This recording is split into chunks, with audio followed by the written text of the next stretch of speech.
nós precisamos de colocar aqui uma organização na questão de Satanás.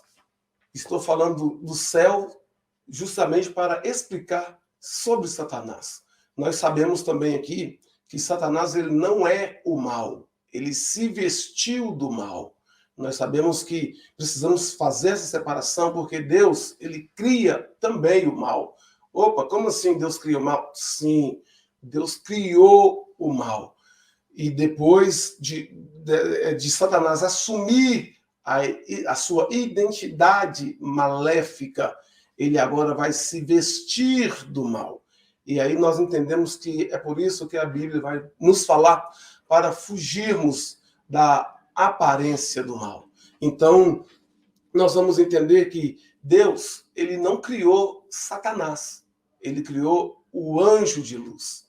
E este anjo, ele vai tomar algumas decisões na sua vida, na sua existência, para que o próprio Deus o destitui, o priva de alguns detalhes, de alguns privilégios, de alguns recursos, de alguns acessos que ele tinha. E para isso, eu quero te convidar, como eu já disse, vamos abrir a nossa Bíblia.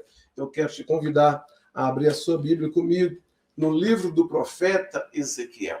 O profeta Ezequiel, ele vai trabalhar para nós a questão do luzeiro.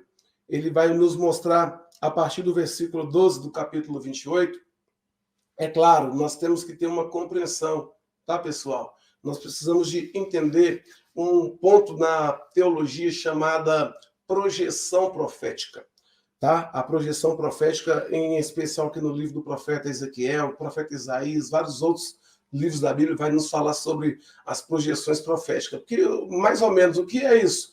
Projeção profética é quando o profeta Ezequiel aqui, ó, ele vai usar um homem, ele vai usar aqui o rei de Tiro, ele vai estar falando do rei de Tiro, mas ele vai estar ilustrando a pessoa do anjo que caiu. O texto ainda aqui que nós vamos meditar, ele vai estar nos trazendo aqui, ele estará nos trazendo a questão do anjo, da sua queda, o porquê que ele caiu, o que aconteceu que este anjo ele veio a assumir aquilo que ele é hoje, que nós conhecemos como Satanás. Então, vou ler o texto. Filho do homem, entoa um lamento funerário sobre o rei de Tiro e diz-lhe, assim diz o Senhor Jeová, tu eras o selo da perfeição. Então, aqui nós já vemos que o profeta está pegando o modelo deste homem, deste rei de Tiro, mostrando suas qualidades e levando, introduzindo, fazendo essa projeção naquilo que aconteceu lá no céu de Deus, lá no terceiro céu. Então, ele continua, tu eras o selo da perfeição, cheio de sabedoria e consumado em formosura. Estavas no Éden. Eu já disse aqui antes, estou lendo agora o versículo 13. Já disse aqui antes que a terra ainda não estava formada. Tá? Então, o Éden que o profeta está falando aqui é o jardim de Deus. Ele está falando do jardim que existe lá no céu de Deus. Então, ele continua. Estavas no Éden, no jardim de Deus, e de toda pedra preciosa te vestias. E aqui ele vai estar nos trazendo, nos mostrando as roupas que este anjo especial, que este querubim utilizava quando ele estava ali no céu. E ele continua falando, o sárdio, o topázio, o diamante, o berilo, o ônix, o jaspe, a safira, a esmeralda, o carbúnculo, e em ouro trabalhados eram os teus tambores e as tuas flautas. E ele define falando que foram preparados no dia em que tu foste criado. O que o profeta está trazendo para nós aqui? Olha que coisa linda. Ele está mostrando para nós que a música, o louvor, a adoração, no ápice da criação de Deus, deste anjo especial, Deus nele já cria a música. Deus nele já cria os instrumentos. E isso é uma revelação muito linda para nós e para que possamos entender também qual que é o motivo da igreja, por que a igreja está também adorando a Deus. Então, o versículo 14 fala, tu eras o querubim ungido protetor, te estabeleci sobre o santo monte de Deus, andavas no meio das pedras afogueadas, fostes perfeito em teus caminhos, desde o dia em que foste criado, até que se achou iniquidade em ti.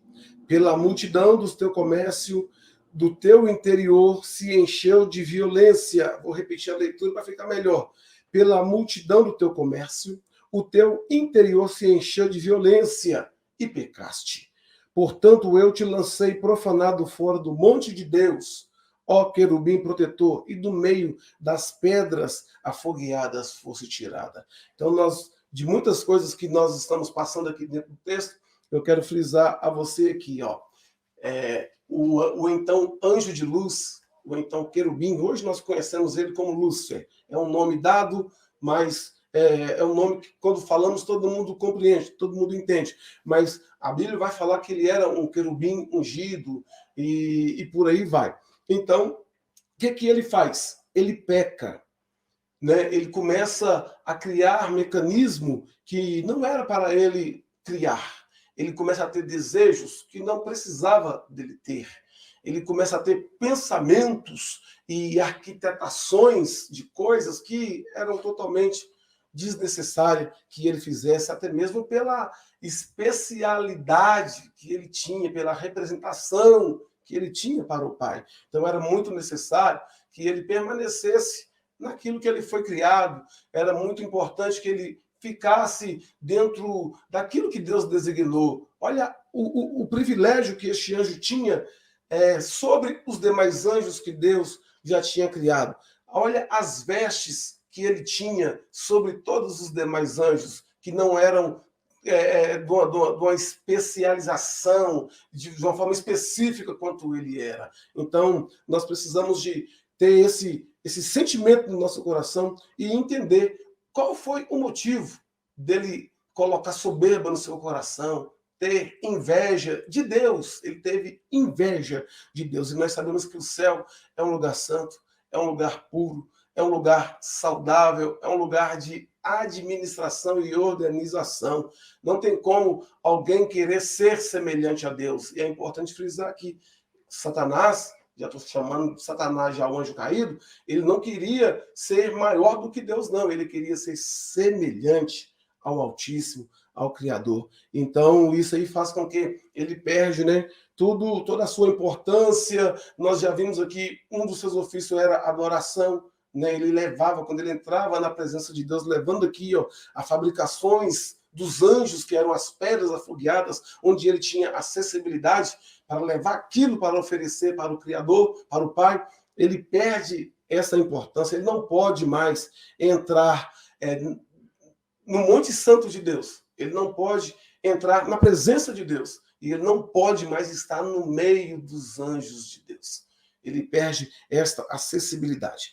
Então, nós vamos parafrasear este texto do profeta Ezequiel com um outro profeta chamado Isaías, precisamente aqui no capítulo 14, e nós vamos tomar para a nossa base, para a nossa leitura aqui, a partir do versículo de número 11. Eu vou começar a partir do 10. Todos eles te responderão e dirão: tu também foste debilitado como todos nós, e te tornaste semelhante a nós? Aqui é uma projeção que está sendo feita da chegada do luzeiro, desse anjo de luz, lá no Hades. Tá? Por isso que eu fiz questão aqui de ler o versículo 14, versículo 10, para mostrar este ponto, mas a parte que eu quero incrementar no raciocínio que nós estamos tendo está aqui a partir do 11. A tua pompa desceu ao Sheol, e já não se ouve o estrondo dos teus saltérios. Ou seja, não existe hoje mais a música de Deus no anjo caído.